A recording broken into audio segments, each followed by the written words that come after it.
कोण यदि angle A और एंगल बी न्यून कोण हो, मतलब न्यून कोण का मतलब यह है कि 90 डिग्री का न्यून कोण हो,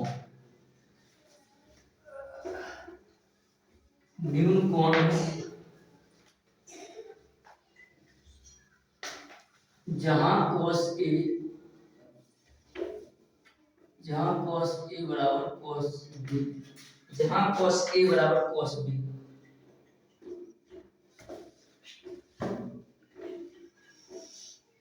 तो दिखाइए एंगल ए बराबर एंगल बी, ये हमारा क्वेश्चन है, ठीक है। अब इसमें यानी कि एंगल ए बराबर एंगल बी दर्शाना है। पहले हम यानी चित्र बना लेते हैं इस तरह से।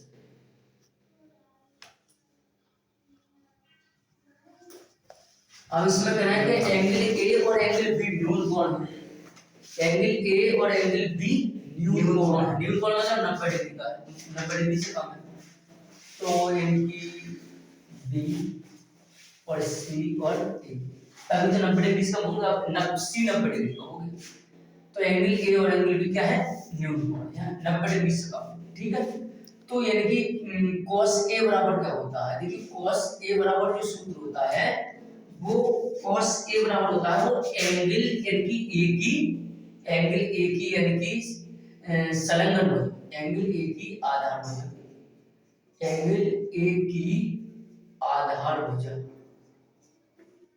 एंगल ए की आधार भुजा और बटे समकोण की समभुज, बटे समकोण की समभुज,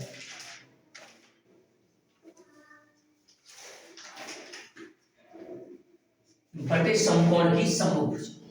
अब देखो एंगल ए की आधार भुजा इस तरह दी है ए से, और इनकी समकोण की जो समभुज दी है वो देखिए ए बी, क्या दी है ए बी, ठीक है। अब हमें cos b निकालना है, तो देखो cos b का सूत्र वही होगा लेकिन b के पदों में होगा बस, ठीक है। एंगल यानी कि b की आधार भुजा, एंगल b की आधार भुजा, एंगल b की आधार भुजा और बटे समकोण की समभुज, बटे समकोण की सम्मुख भुजा, बटे समकोण की सम्मुख भुजा, ये सूत्र याद होना चाहिए, ठीक है। अब देखो एंगल बी की आधार भुजा है वो है BC, क्या है BC, समकोण की समभुजा वो है AB, यानी कि AB। अब इसमें दिया है कि